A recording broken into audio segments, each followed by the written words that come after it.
Olá, bom dia a todos. No ar, mais um Jornal da Manhã, entrevistas especiais aqui diretamente da sua Jovem Pan News Fortaleza.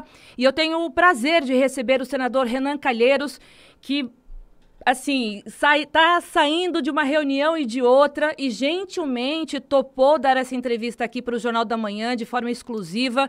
Senador, muito obrigada pela essa gentileza, viu, com a gente aqui.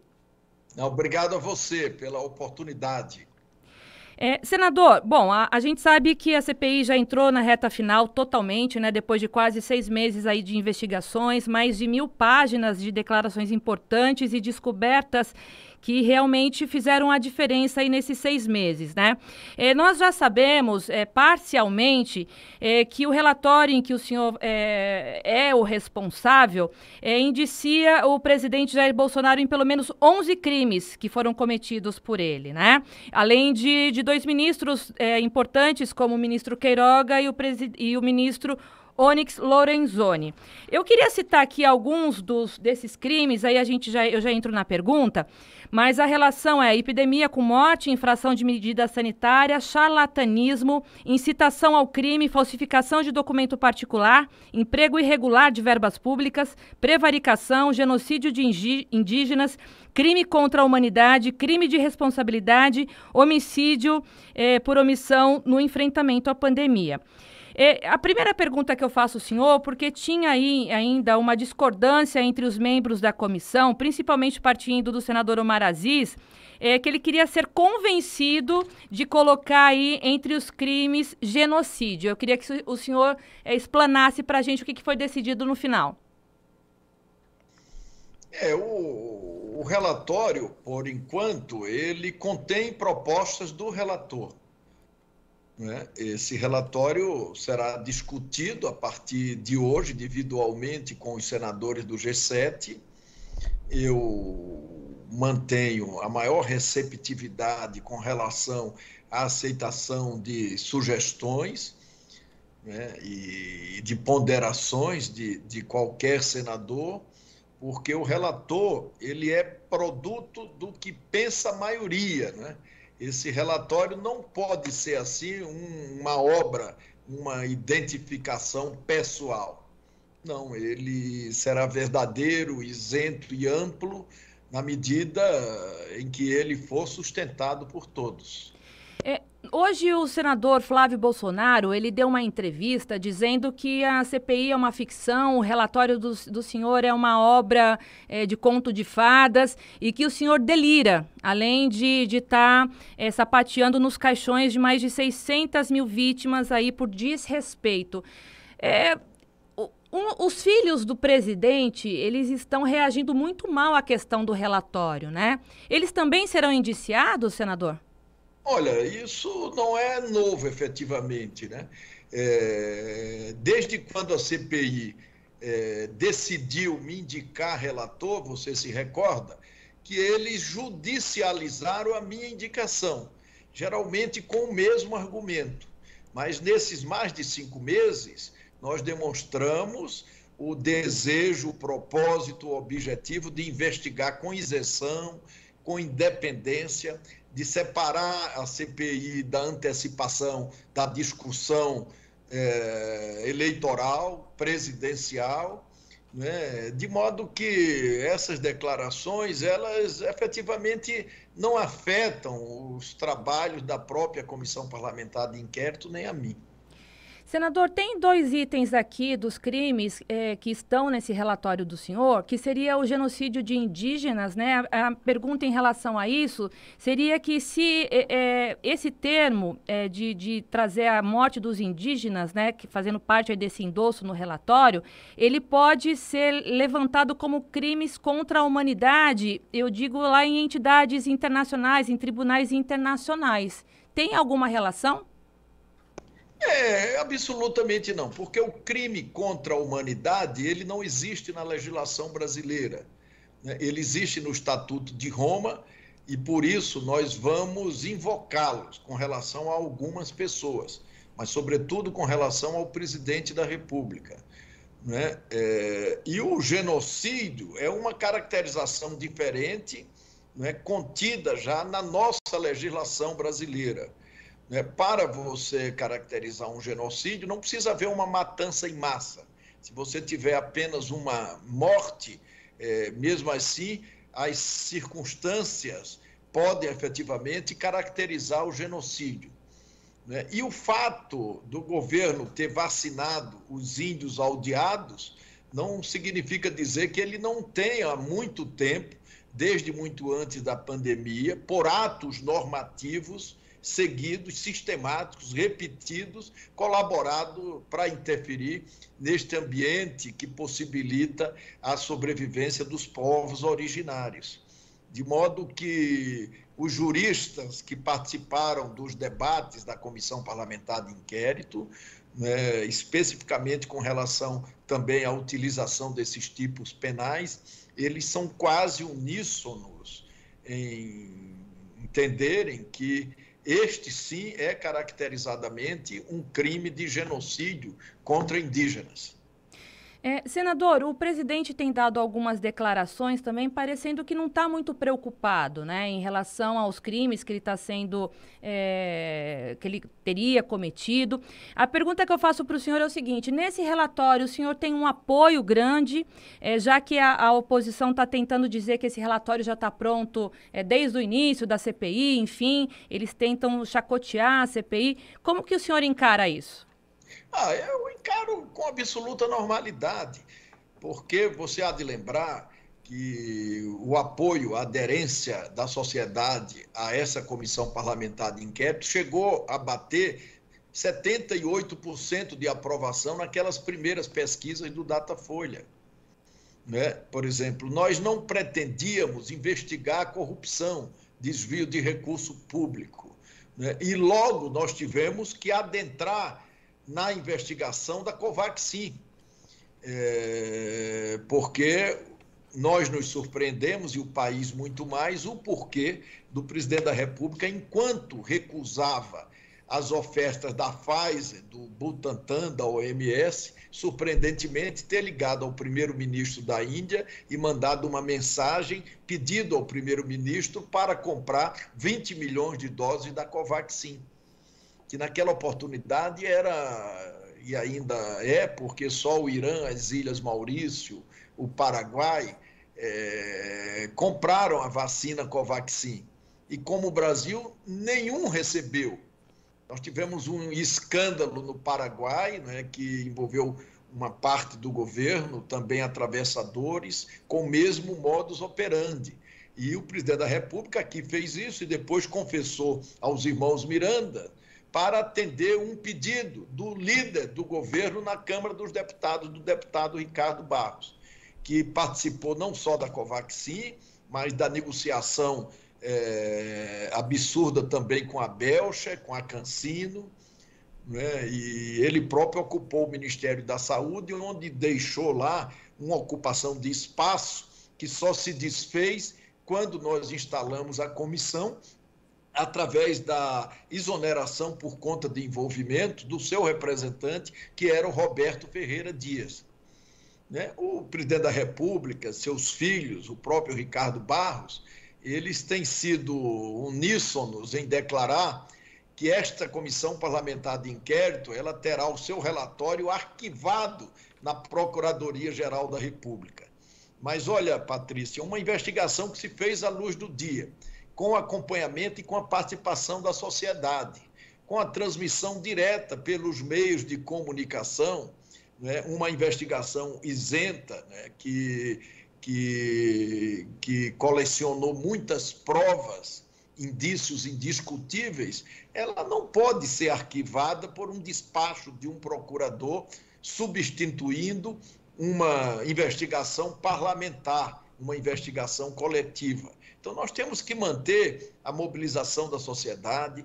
Nós vamos criar aqui no Senado um observatório para continuar recebendo as denúncias, todas as denúncias, né? E vamos, com isso, apressar a tramitação na Procuradoria-Geral da República, mas também a tramitação das propostas legislativas, né, que a Comissão Parlamentar de Inquérito subscreverá para que isso possa ser diretamente levado ao plenário.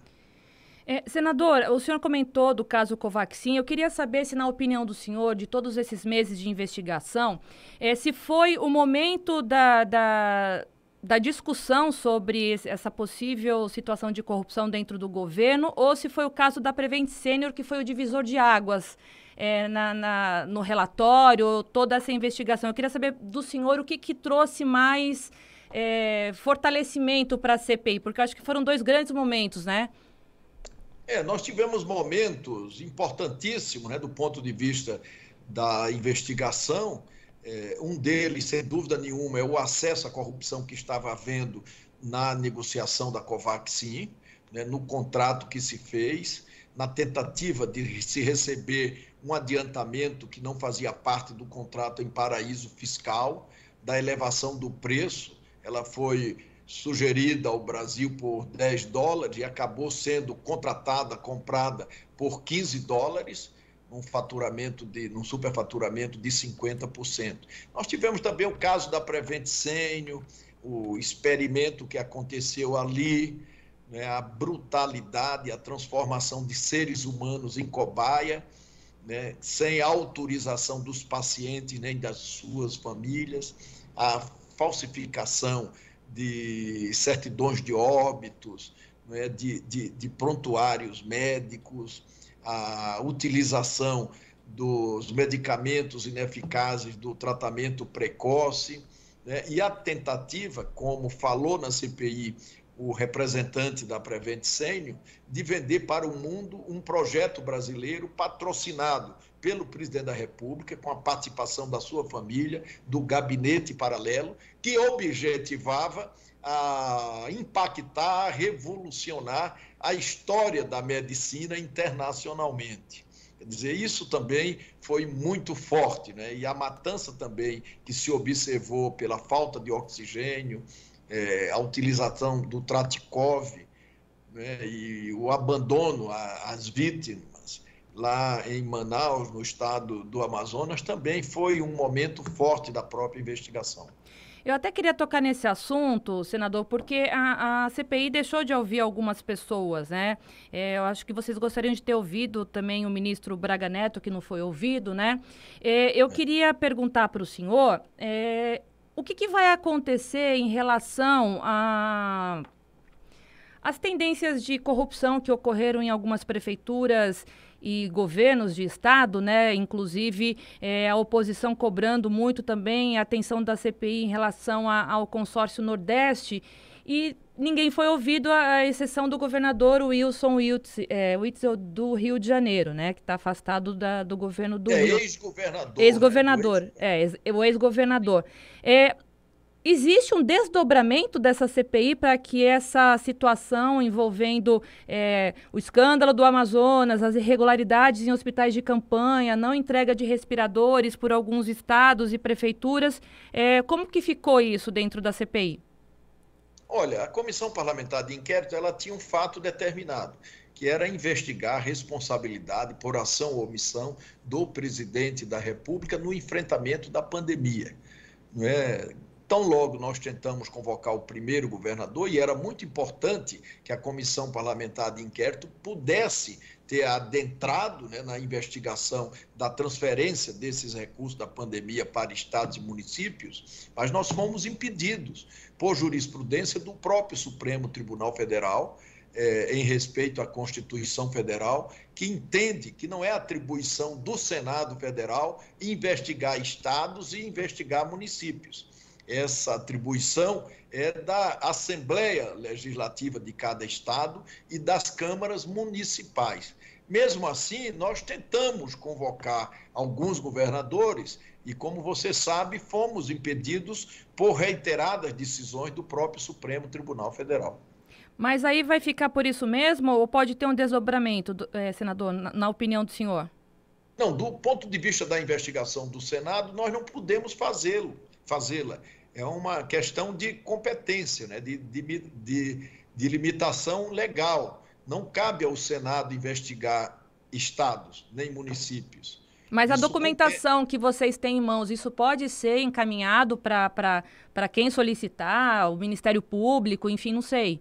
Isso que eu estou Então, tentando entender. essas informações que nós temos já foram encaminhadas, né, pelas Assembleias Legislativas, pelos Ministérios Públicos Estaduais. Ah, ok. Quer dizer, muitos desses problemas no âmbito dos estados e dos municípios já estão sendo investigados, que não era o caso da investigação com relação ao governo federal. Você só pode ter uma comissão parlamentar de inquérito quando um fato grave, gravíssimo, como esse morticínio em função da pandemia, não está sendo investigado, nem pelo Ministério Público, nem pela Polícia Federal, né, nem por setores do próprio Judiciário. Quando isso não acontece, aí sim cria-se uma comissão e faz-se uma investigação parlamentar, coletiva, com poderes judiciais.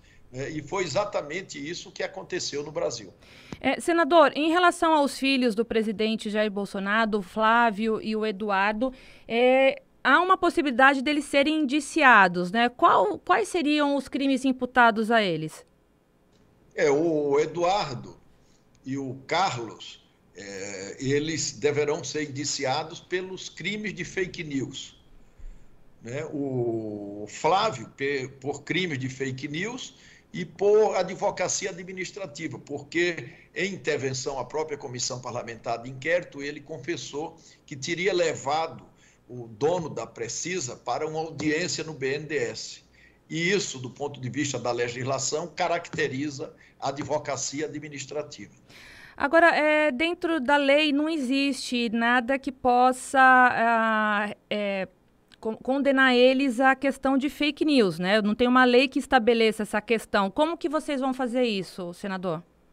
Não, existe sim, né? Você não tem uma lei específica, concreta, pontual com relação a fake news, mas você tem leis que abrangem essa prática criminosa, como incitação ao crime, à violência, com base na utilização desses tipos penais que a CPI vai encaminhar esses indiciamentos. Senador, a gente vai para um rápido intervalo, mas eu volto em um minutinho. Quem está ouvindo a gente aqui é a entrevista exclusiva com o senador Renan Calheiros, que deixou um minutinho lá as reuniões que ele tem feito com todos os senadores, porque o relatório será lido no dia 19, mas ele topou prontamente atender a gente aqui com exclusividade, aqui no Jornal da Manhã, entrevistas especiais diretamente aqui da Jovem Pan News Fortaleza. Eu volto já já. De volta? Aí eu vou voltar já. Estamos de volta. Bom dia para você que está me ouvindo e chegando agora. Nós estamos ao vivo aqui com o senador Renan Calheiros, relator da CPI, da Comissão Parlamentar de Inquérito da Covid. Gentilmente, ele que está com muito trabalho pela frente, não tem nem dormido direito, né, senador? Aliás, faz algumas noites que o senhor não dorme, né? Nós estamos nessa reta final, né? É um relatório extenso, nós tivemos que investigar em variadas direções, né? São muitos temas, são muitos atores, então isso exigiu muito de todos nós, mas eu não estou tão cansado, não, eu estou inteiramente à sua disposição, aliás, continuo. Terminou uma reunião tarde da noite nessa sexta-feira, atendendo a gente agora aqui cedinho, no sábado. Muito obrigada, senador. No bloco anterior, nós falávamos de fake news, né? E nós sabemos que algumas deputadas bolsonaristas, como é o caso da deputada Carla Zambelli e Bia Kicis, eu queria entender se elas entraram em algum ponto aí da investigação da CPI, até porque elas foram citadas em alguns momentos, né? Falando de fake news, tem alguma... O senhor já me disse que não tem uma lei específica que encabece, mas o senhor me explicou que dá para poder, sim, no caso, indiciar algumas pessoas na prática. Essas deputadas, elas serão citadas em algum momento no relatório do senhor? Olha, todos e todas contra os quais hajam comprovação, materialidade com relação à utilização de fake news no enfrentamento da pandemia, né, serão indiciados, todos, sem exceção. Eu não estou disponibilizando informações agora para exatamente poder dizer sobre esses nomes que foram sugeridos. Mas se nós tivermos tido alguma comprovação da participação deles, elas serão indiciados, sim. Senador, o empresário Luciano Hang, né? O dono da Havan, ele financiou o esquema sobre notícias falsas, na opinião do senhor? Sem dúvida nenhuma que há comprovações de que ele tenha participado, sim, desse financiamento, né? E como também nós temos documentos da utilização em determinadas circunstâncias de dinheiro público para que esse financiamento acontecesse. Então, com certeza, será recomendado o indiciamento do Luciano Hang, sim. Então ele está nessa lista? Com certeza. Senadora, a CPI da Covid vai propor uma pensão para órfãos e a proibição de remédios ineficazes, né? É uma novidade, eu queria que o senhor explicasse mais ou menos para a gente o que foi decidido essa semana. Porque a investigação orienta que nós responsabilizemos agentes políticos, né, e responsabilizemos também o Estado brasileiro, né, que, em função do não cumprimento, da omissão ou da ação, ou pelo fato de terem deixado de fazer alguma coisa para a qual estavam comprometidos pelo cargo que exerce, né, terá que ser responsabilizado, claro. Então, com relação aos órfãos, com relação àquelas pessoas que perderam o pai, ou perderam a mãe, ou perderam o responsável da família, eles vão poder, sim, dependendo da renda da família, ter acesso a uma pensão especial de até um salário mínimo. E nós vamos incluir a Covid-19 naquelas doenças que ensejam, pela perícia médica, a aposentadoria por invalidez. Então, nós vamos garantir esses direitos, como disse, responsabilizando o próprio Estado. Senador, tem um relatório, no relatório também aparece que há um pedido de afastamento aí do presidente do Conselho Federal de Medicina, Mauro Ribeiro, doutor Mauro Ribeiro, por endossar aí a autonomia de médicos para prescrever o kit Covid, né? Eu pergunto para o senhor, caso haja esse indiciamento, essa autonomia dos médicos não é uma contradição em relação... Não, é o contrário. O que nós observamos na Prevent Senior é que os médicos não tinham autonomia. Eles tiveram, sim, na prática, as suas autonomias afetadas exatamente porque eles não poderiam prescrever os remédios que quisessem prescrever. Eles eram obrigados a prescrever os medicamentos ineficazes do tratamento precoce.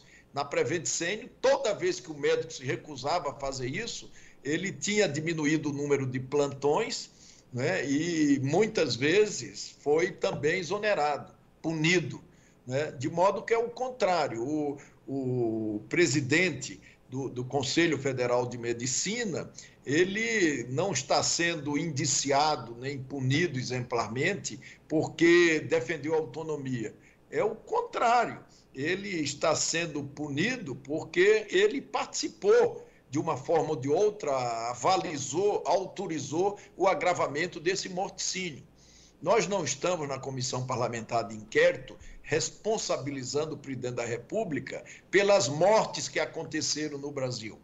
Nós estamos, sim, responsabilizando o presidente da República e outros pelas mortes que aconteceram e que eram evitáveis, desde que eles tivessem tomado posição naquele momento específico, tivessem comprado a vacina na hora certa, não tivessem atrasado o calendário de vacinação, ou seja, por omissão ou por ação, eles acabaram contribuindo, né, para a elevação do número de mortes, exatamente pela morte daquelas pessoas, né, que o Estado, que o governo, que a necessidade de você proteger a vida, a saúde da população poderiam ter sido evitadas. Então, mas a gente está falando no caso da Prevent Senior, né? Minha pergunta, talvez eu não tenha formulado a pergunta de forma correta. Eu pergunto se a questão da generalizar a questão da autonomia da profissão, né? Porque a gente sabe que não foram todos os médicos que fizeram o que os médicos da Prevent Senior fizeram, né? Então, defender essa autonomia da profissão, como que fica nesse caso? Só vai se aplicar a questão relacionada à Covid, a questão relacionada aos médicos da Prevent Sênior? É isso que eu queria entender. A questão da autonomia médica, ela existe, né? No entanto, o médico não tem autonomia para prescrever um remédio ineficaz. Ok. A atividade médica é uma atividade regulada, né? Eles têm autonomia, podem muita coisa, mas você não pode prescrever um remédio cientificamente, comprovadamente ineficaz. E no caso da Prevent Senior e do tratamento precoce do governo federal, eles não prescreviam. Quando o governo criou aquele Tratikov, que foi inicialmente utilizado no Amazonas, ele criou o Tratikov exatamente para obrigar, para atropelar a autonomia, para que os médicos fossem obrigados, na prática, a prescreverem a cloroquina, a ivermectina, a azitromicina. Quer dizer, então é o oposto da questão da autonomia que todos nós respeitamos e reverenciamos, né? O problema não é esse. E os médicos não estão sendo punidos, estarão sendo punidos e representados nos seus respectivos conselhos de ética, aqueles que concretamente, que comprovadamente participaram desse esforço aí para o experimento com humanos, para a utilização de remédios ineficazes e para a sua colocação como política pública. Muita gente no Brasil recorreu ao tratamento precoce. Isso aí é um desejo pessoal, né? Quer dizer, quando foi que o governo cometeu o crime? É quando tornou esses remédios ineficazes numa política pública, obrigatória, afetando a própria autonomia do próprio médico.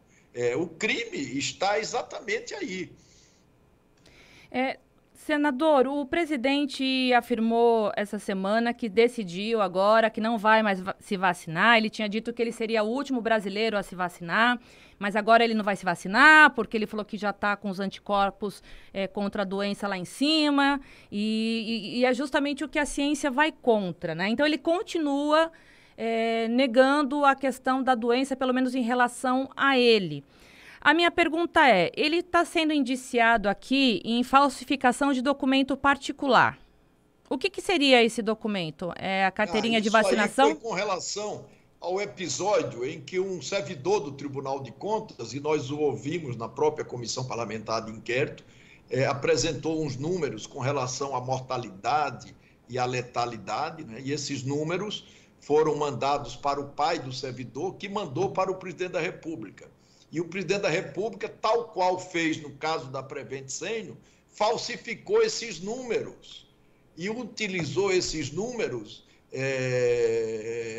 de maneira equivocada, mentirosa, fake, né? Então, esse indiciamento é por conta desse episódio, que inclusive foi confessado pelo próprio servidor do Tribunal de Contas da União na Comissão Parlamentar de Inquérito. Eu fiz uma brincadeira porque eu ia perguntar se ele teria falsificado a caderneta de vacinação dele, porque, na minha opinião, ele tomou essa vacina, viu, senador?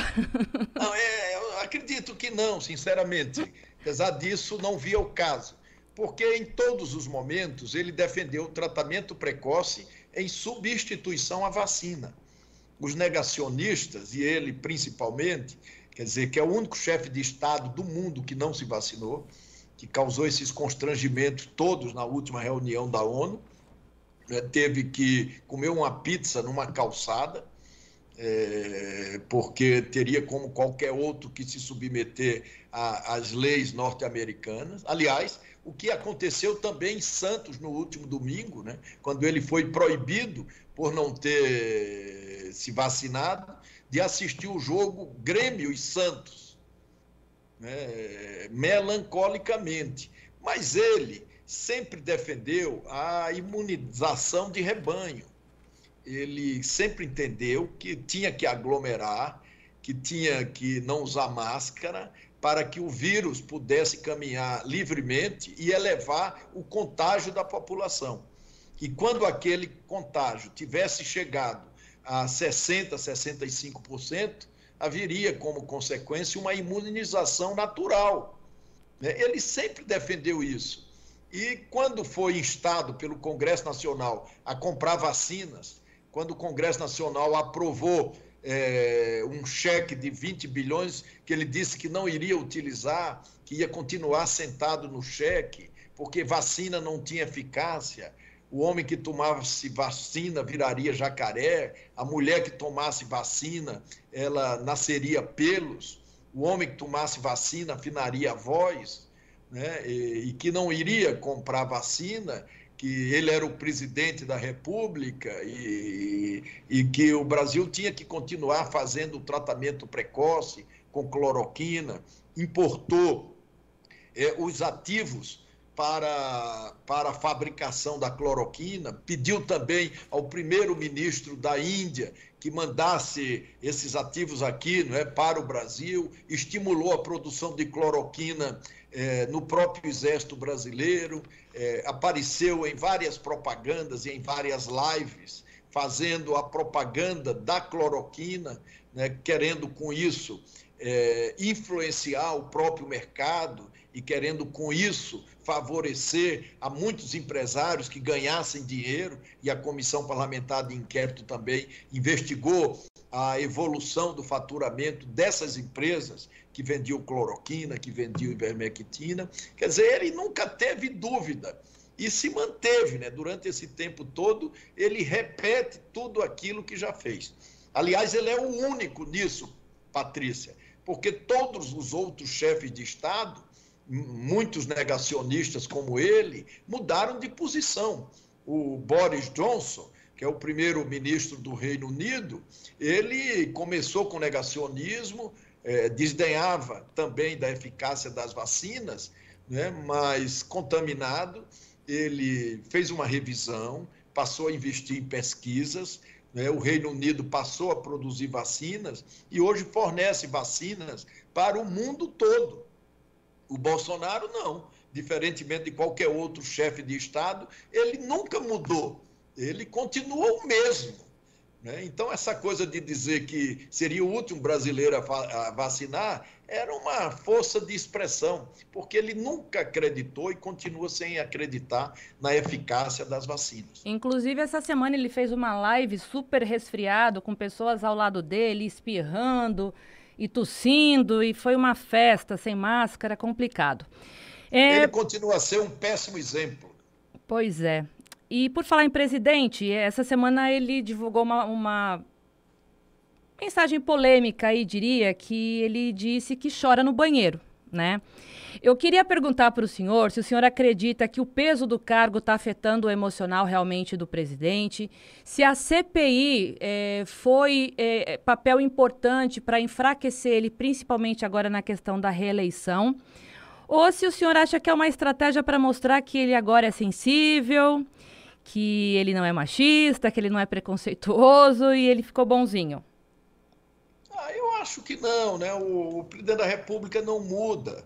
O que efetivamente conflita com a cabeça dele é agora a compreensão definitiva de que ele é totalmente despreparado para o exercício do cargo. Ele foi durante 28 anos deputado federal, né, e sempre teve uma compulsão de morte. Ele, como deputado federal, defendia que fossem mortos no Brasil 30 mil brasileiros, para que houvesse com isso um equilíbrio populacional. Né? Queria matar o próprio presidente da República, o ex-presidente Fernando Henrique Cardoso. Quer dizer, essa compulsão por morte e pelas milícias sempre existiu na sua vida, na sua trajetória, na sua biografia. Tanto que ele adotava uma das práticas mais deletérias da vida pública nacional, que é você viver dos salários, de parte dos salários, dos seus próprios servidores. ele punha no seu gabinete isso em prática e no gabinete dos seus filhos, na Assembleia Legislativa do Rio, na Câmara Municipal do Rio de Janeiro, quer dizer, uma coisa abominável sobre qualquer aspecto. Senador, eu prometo que está finalizando, mas é sempre muito bom receber o senhor aqui no Jornal da Manhã, sempre com muito respeito. O senhor responde a todas as nossas perguntas, a todos os questionamentos, nunca foge de nenhuma pergunta. Então, tenho que aproveitar, né, que o senhor é o homem mais famoso do Brasil nas últimas semanas, né, por conta desse relatório que está dando o que falar. Então, eu vou aproveitar, mas eu já vou liberar o senhor, que o senhor tem muito trabalho pela frente. A gente falou sobre a questão de chacota contra a vacina, contra o vírus. O presidente também fez chacota em relação à pobreza menstrual, né, na questão de ter vetado aí um projeto de lei que forneceria absorventes íntimos para pessoas de baixa renda, né, ou de situação de rua, enfim. E ele também zomba da ciência, porque ele fez um corte terrível no Ministério da Ciência, né? Mas, por outro lado, tem uma comitiva aí do governo que vai para Dubai com 69 servidores, que vai custar aos cofres públicos mais de 3 milhões de reais. Eu pergunto para o senhor, não tem nenhum ministro que fale para o presidente, olha, eu acho que isso está demais, vamos fazer essa conta direito. Ele é mal assessorado, na opinião do senhor? Eu acho que ele, além de ter composto muito mal o seu governo, né, ele não leva muito em consideração as ponderações das pessoas.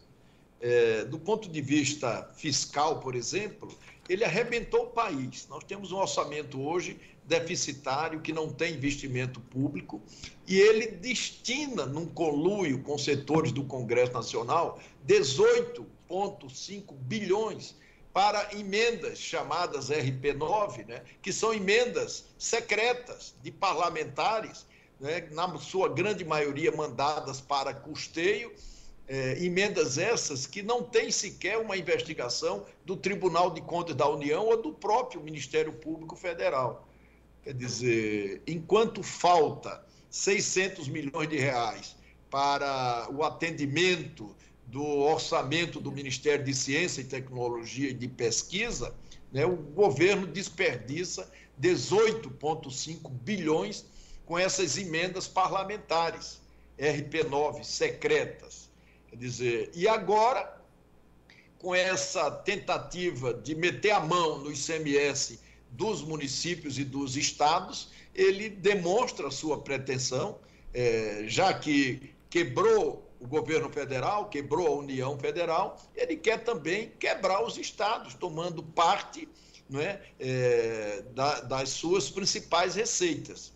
Com isso, mantendo a distribuição de lucros e de dividendos para os acionistas da Petrobras. Quer dizer, essas coisas, sinceramente, Patrícia, não podem continuar a existir. Pois é, além do ICMS, né, dos combustíveis que teve a aprovação, ele falou esses dias também que está com vontade de privatizar aí a Petrobras, né, e depois da população ter culpado ele pelos recentes reajustes do gás de cozinha e gasolina. É simples assim privatizar a Petrobras, senador? Porque ele já não sabe mais o que faz, o que se compromete a fazer, né? Ele tenta todos os dias resgatar aquele discurso que favoreceu a sua chegada na presidência da República. O presidente da República nunca foi um liberal. Ele não sabe nem o que é que significa isso. Ele sempre foi um sindicalista militar, né? Sempre viveu de defender salários e condições para os militares que representava no Congresso Nacional. Então, ele a cada dia fica querendo se afirmar, né? Tem uma política econômica desastrosa, um ministro da Economia que está exposto na sua credibilidade, e nós temos agora no Brasil a volta da inflação com um desemprego galopante. Né? Isso é muito ruim, é uma junção dificílima de ser enfrentada, sobretudo por um governo incompetente como esse. Senador, bom, a gente está saindo de uma pandemia, saindo não, mas está tendo uma melhora, né, com pelo menos 60% dos brasileiros que já se vacinaram aí com as 2 doses. Só que o ano que vem a gente tem eleições e essas eleições, elas prometem ser bem acirradas, complicadas, né, divididas. Eu queria saber a opinião do senhor, já que o senador Flávio Bolsonaro, ele sempre que pode, ele culpa a CPI por tentar fragilizar o governo do pai dele, né? Por que ele dá essa desculpa? Não, a CPI não tem nada a ver, não é, com a perda de popularidade e de prestígio do presidente da República. Nós nunca tivemos isso como prioridade ou como objetivo. É evidente que isso ocorreu, né, debaixo do calor dos nossos trabalhos, das seguidas decisões do Supremo Tribunal Federal e da tentativa do presidente da República de dar um golpe nas instituições. Quer dizer, com uma política econômica sem resultado, né, com o agravamento das desigualdades, com a diminuição da massa salarial, do poder aquisitivo da população mais pobre, ele se desgastou pelo somatório de tudo isso. Não foi por conta dos trabalhos da CPI, nem por conta da minha indicação como relator, como eles sempre disseram. A gente não tem muita preocupação com essas coisas que eles falam, não. Senador, eu deixei uma pergunta aqui para o final, porque eu vou emendar com uma outra. Teve uma ordem judicial que retirou das redes sociais as contas vinculadas ao Alan dos Santos, que é o articulador bolsonarista, né? Eu sei que a gente já falou de fake news, mas essa pergunta, que daqui a pouquinho eu vou fazer uma outra, se o senhor acredita que a CPI foi decisiva para apertar também mais essas lideranças aí apontadas por veicular fake news? Sem dúvida nenhuma, né? Porque nós tivemos o compartilhamento daquela comissão parlamentar de inquérito do Congresso Nacional, né, que, em função da pandemia, suspendeu seus trabalhos, mas que deverá voltar. E nós tivemos o compartilhamento no que se refere ao enfrentamento da pandemia dos inquéritos do Supremo Tribunal Federal.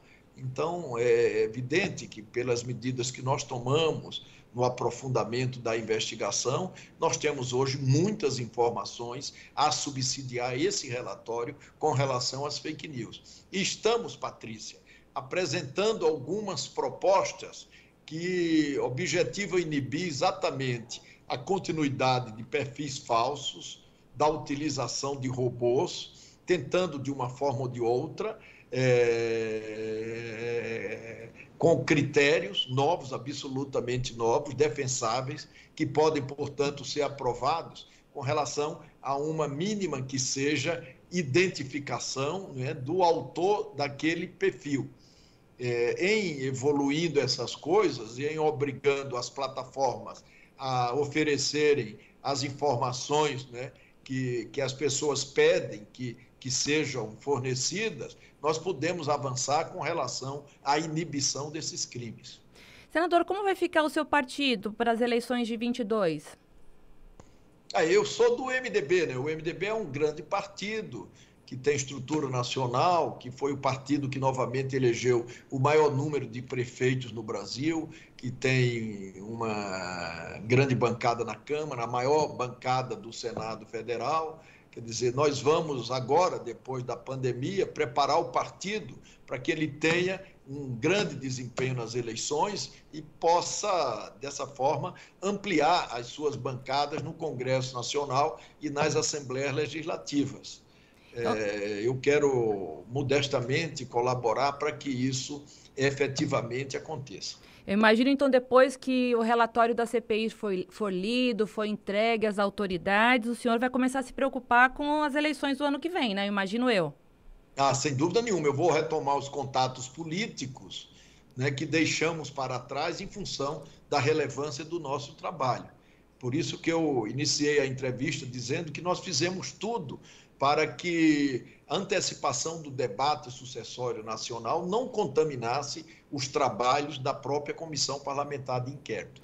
Mas, depois do término da CPI, eu vou, sem dúvida nenhuma, me dedicar a isso. Senador, para finalizar, eu imagino que ocorreram acertos, ocorreram erros. Eu queria saber do homem, Renan Calheiros, Com tanta pressão, né, nesses 6 meses de investigações, lá todo dia à frente da comissão, teve algum momento que o senhor pensou em desistir, se cansou, se deprimiu, deixou de dormir, cometeu alguma injustiça, fez algo que não faria de novo? Eu queria que o senhor desse uma geral, mas o Renan Calheiros, homem, né, ser humano, porque ninguém é de aço, né? E para enfrentar essa situação, Olha, eu sem imagino. dúvida, Patrícia, é evidente que num processo desse, com esse acirramento todo, com essa polarização, né, você acaba sendo atraído ao erro, você se obriga a tomar determinadas posições que hoje, numa circunstância diferente, você não as tomaria. Tentava me preparar psicologicamente para não aceitar provocações. Nem todas as vezes a gente conseguia resistir às provocações. Havia momento que a gente nos surpreendia batendo boca, discutindo, quer dizer, pedindo desculpas. Quer dizer, esse processo é um processo complexo, né? Como eu disse anteriormente, acirrado, né? Você muitas vezes é levado a cometer injustiça. O fundamental é que você tenha essa compreensão e tenha a humildade necessária para toda vez que isso aconteça, você pedir desculpas pelos erros cometidos. Eu acho que eu saio melhor, mais fortalecido, mais pessoalmente fortalecido desse processo e dessa investigação. O que o senador faz para cuidar da saúde mental? Joga tênis, joga golfe, nada, namora? Como é que é? Olha, eu procuro caminhar, não tenho conseguido fazer isso da forma que eu desejo, mas minimamente quando eu posso, eu me dedico um pouco a isso. O que o senhor gosta de fazer? Enfim, eu estava meio enferrujado, eu até brinquei da outra vez, antes da comissão parlamentar de inquérito, mas eu me entreguei a essa rotina, a esse dia a dia, a essa jornada. Eu comecei com muita dificuldade, mas agora eu já estou conseguindo jogar 70 minutos. A família Espero manter esse ritmo de dedicação. A família cobra o Renan Calheiros mais próximo, a mulher, os filhos, os netos, como que é? A família evidentemente cobra, né? Porque a família acaba sendo a grande prejudicada toda vez que você precisa levar a sua jornada e a sua dedicação. Mas eu sou atento, humilde, quando eu posso, né, eu contento essas ausências e essas falhas. Senador Renan Calheiros, muitíssimo obrigado. Esse programa vai ser um programa muito especial, que daqui a pouco a gente vai subir para o YouTube para poder o Brasil todo ter acesso a essa entrevista. Foi ao ar aqui na Jovem Pan News Fortaleza, mas os internautas, os telespectadores, os ouvintes podem acompanhar em todas as nossas plataformas digitais. O meu muito obrigada, senador, boa sorte e parabéns aí pela condução do trabalho. Olha, mais uma vez, muito obrigado a você, sobretudo pela oportunidade renovada de vir aqui para uma nova entrevista. É sempre um grande prazer. Agora eu vou deixar o senhor descansar um pouquinho, tá? Porque tem um sábado aí pela frente. Muito obrigado, não se preocupe. Um abraço. Um abraço.